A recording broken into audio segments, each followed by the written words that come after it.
Olá, bem-vindos. Vamos bater um papinho sobre assuntos de consciência, assuntos ligados à psicanálise, ampliando um pouquinho os conceitos, ampliando um pouquinho a visão.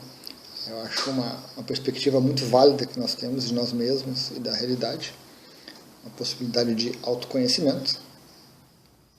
E nós precisamos acrescentar alguns conceitos que são importantes, que fazem com que a gente consiga se entender melhor, entender a realidade melhor, entender a vida que a gente leva de uma forma bem melhor. Ok? Então vamos inverter agora a câmera e vamos continuar. Ok, pessoal. Então aqui nós temos uma figura importante, e centralizadora hoje na nossa vida. É uma palavra que cada vez mais utilizada, cada vez mais conhecida, é o ego, certo? Que também pode ser chamado de mente ou de eu. Então nós podemos vamos pegar uma canetinha diferente. Eu, ou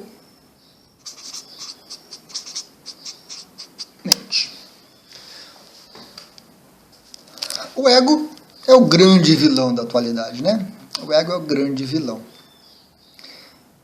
Tudo é culpa do ego, tudo é atribuído à ação, à existência do ego. Muitas pessoas querem matar o ego, Cortar o ego. O que não é algo possível de ser feito. Às vezes, são palavras colocadas de forma um pouco equivocada, Mas como não são bem explicadas, acabam levando a certos aspectos, certos mal entendidos. O grande detalhe é que a teoria do Freud, ela não contempla apenas o ego. Ela contempla o superego e ela contempla o id. Então a nossa consciência, nossa estrutura psíquica, ela é constituída de 3 elementos. E esses 3 elementos vão se relacionar com a realidade externa, com o mundo externo. Certo? O ego realmente tem uma certa primazia nesse processo. É ele que faz a interface, para usar um termo aí informático. É ele que faz essa comunicação da nossa consciência com a realidade. Certo? É ele também a voz principal na nossa mente, A expressão principal da nossa psique realmente é o ego. Ok? Só que atribuir a ele todos os acontecimentos, todas as motivações, todas as razões, todos os impedimentos, todas as escolhas, se torna confuso e se torna improdutivo, porque tem coisas que realmente não cabem ao ego. Vocês vão encontrar na internet vídeos e artigos muito bons, livros muito bons, autores renomados, falando bem melhor do que eu, explicando bem melhor do que eu essa estrutura. Então, não é meu objetivo me aprofundar em termos teóricos, em visões e coisas assim, mas passar uma ideia. Então, nós temos aqui essa divisão em 3, certo? Eu coloquei o superego acima, na parte superior aqui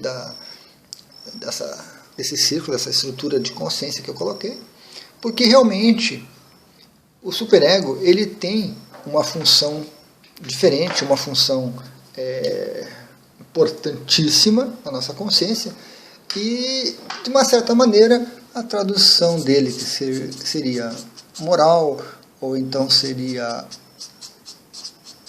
ética, ela está acima, ela está muito ligada com uma questão que a gente pode chamar também de ideal. Certo? O superego se forma a partir da infância, de todas as motivações, de todas as influências que nós recebemos dos nossos pais, da sociedade, da cultura em que nós estamos inseridos, do tempo em que nós estamos inseridos, e ele sempre nos dá uma ideia que pode ser traduzida melhor, né, como dever. O que nós devemos fazer? O que nos cabe fazer? Qual é o correto? Qual é o certo para ser feito? Então é essa voz que vai surgir na nossa mente. Né? A gente fala voz, mas é um fluxo de energia, de ideias, de imagens, que a gente traduz como voz, realmente, que essa voz traduz esse fluxo de energia que flui aqui entre o superego e o ego, certo? Sempre nos levando para uma situação ideal, para uma situação correta, para uma situação positiva, para uma situação boa, aceitável, né? O superego é um paizão ali dentro nos chamando à razão, nos chamando para o dever. Não faça o que não é certo, cumpra suas atividades, cumpra seus deveres, certo? Então essa é a voz do superego. Nem sempre é ouvido, certo? Nem sempre é ouvido, mas ele está presente.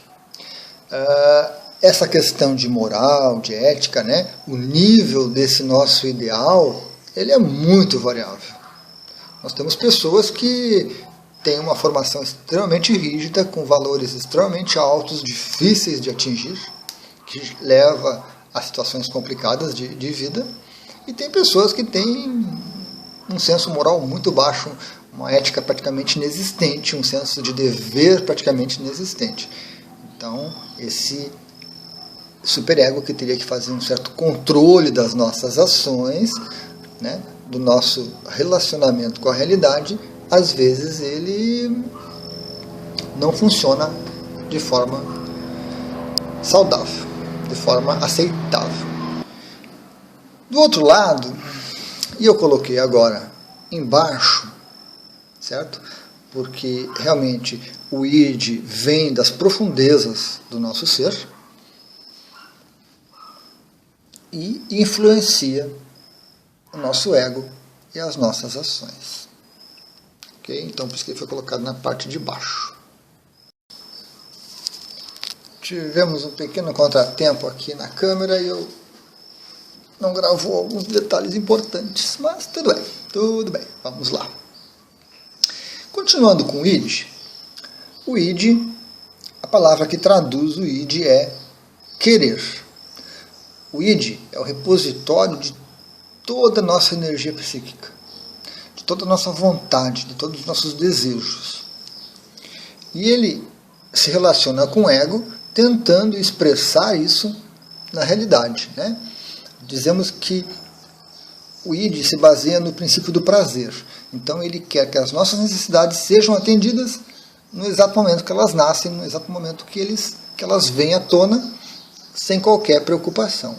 São todos os nossos quereres que se manifestam através do ego. Só que o ego, ao receber uma necessidade do id, ele vai usar as regras do superego para controlar essa necessidade, essa vontade e expressá-las na realidade de uma forma coerente com esses itens aqui, de uma forma com que ela possa realmente ser satisfeita sem gerar culpa, sem gerar, né, prejuízo, sem gerar problemas para outras pessoas, para essa realidade que está lá fora. Entretanto, o id muitas vezes segue um caminho direto para a realidade. São momentos em que nós vamos buscar aquilo que nós queremos, aquilo que nós desejamos, sem pensar, sem o eu. São momentos, né, talvez raros ou talvez ocasionais, em que a gente faz alguma coisa sem qualquer controle. Sem qualquer controle, sem passar por esse aspecto. Normalmente isso aqui, ao ser satisfeito, essa necessidade tão premente, vai nos trazer futuramente uma sensação de desgosto, uma sensação de arrependimento, né? Uma sensação ruim, porque vai causar algum problema na realidade. Essa expressão totalmente irracional, né? Que vai buscar essa satisfação. E nós temos que, do relacionamento superego, ego e id, a palavra ansiedade define que essa situação, esse relacionamento é conflituoso, certo? Gera uma ansiedade porque desse processo todo que muitas vezes não chega na realidade, ou seja, surge uma necessidade aqui no id. Vamos tomar um exemplo. Você acabou de fazer uma refeição e você quer comer mais. Você está querendo mais comida, né? Você sabe que está satisfeito, a sensação que você tem no corpo é de satisfação, mas você quer mais comida. O teu superego vai dizer: você acabou de comer, não precisa mais. Não há necessidade. O ego vai tentar justificar, vai sentir essa vontade, vai se relacionar com essa censura e talvez vá para a realidade comer, ou talvez não. Se ficar aqui dentro, acaba gerando um processo de ansiedade. A pessoa não sabe o que está incomodando, mas é uma simples necessidade, uma simples vontade de comida que vai gerar essa ansiedade toda, essa satisfação interna toda, que se reflete na realidade de várias formas, né? Brigas, irritações, desmotivações, às vezes são coisas pequenas que o id quer, mas que não são atendidas. Existe todo um estudo sobre os mecanismos de defesa do ego, como que ele trata esses quereres que provêm do id, certo? Então, com essa parte básica que eu passei aqui, nós podemos ter já uma ideia, né, nos observando, nos analisando, de que há muito mais dentro da gente do que eu. Certo? Nós temos um mecanismo que regula, que controla a gente, que nos baliza conforme aquilo que nós achamos correto, aquilo que nós achamos ideal de vida. E nós temos uma fonte de energia fantástica, que é o id, que são os nossos quereres. O ego não quer. Quem quer é o id. O ego regula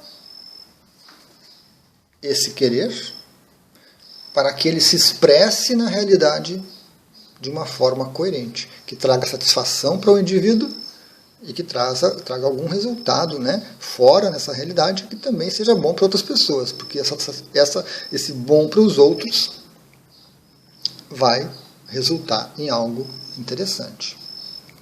Então, quando você diz: o meu ego quer isso, o meu ego quer aquilo, provavelmente você está se referindo ao id. E quando você diz que eu não acho isso certo, o meu ego não acha isso certo, correto, provavelmente você está se referindo ao superego. Então o ego acaba levando a culpa, né, e a fama por muitas e muitas ações que não são oriundas dele. Ele vai fazer essa comunicação, vai permitir que essas energias que estão fluindo aqui dentro se expressem na nossa realidade, seja no ato de comer, seja no ato sexual, seja no ato de buscar uma satisfação de uma sede, seja no ato de buscar um relacionamento com outra pessoa. Toda a realidade se expressa através do ego. Mas ele não é a fonte dessas coisas. Ele faz a intermediação superego, id, ou seja, toda a nossa estrutura. Esse gerenciamento do ego é fonte de ansiedade, é fonte de conflito interno, porque às vezes nós queremos muito, nos permitimos pouco, e o ego vai expressar isso. Ok? Então, a partir de agora, a gente consegue identificar melhor esses componentes da nossa consciência, da nossa estrutura, e alocar a cada uma delas o que é próprio delas. Então, quando você tem um conceito moral sobre o que é certo ou o que é errado, quando você tem um ideal que você procura atingir, de trabalho, de perfeição, de realização, de expressão, isso não é vontade, isso não é querer. Isso não vem do id, e também não vem do ego, isso vem do nosso superego. Quando você ouve aquela vozinha interna dizendo, não faça isso porque você vai se arrepender, não é o seu ego ponderando, não é a sua mente ponderando, é o seu superego se expressando naquilo que ele tem como função. Chamar a sua atenção para o dever. E quando você sente dentro de você aquela vozinha dizendo, vamos comer sorvete, vamos dormir até tarde, não vamos trabalhar, vamos ficar dormindo, esses quereres, essas coisas mais primitivas, essas vontades mais internas e muitas vezes extremamente intensas, é o seu id se manifestando no seu ego. O que você vai trazer para a realidade vai depender de como essa estrutura trabalha. Legal, pessoal? Então, essa é uma introdução aí a esses conceitos do Freud, né? Conceitos da psicanálise, que precisam ser conhecidos, né? E melhor compreendidos. Ok? Obrigado a todos, então. Até a próxima.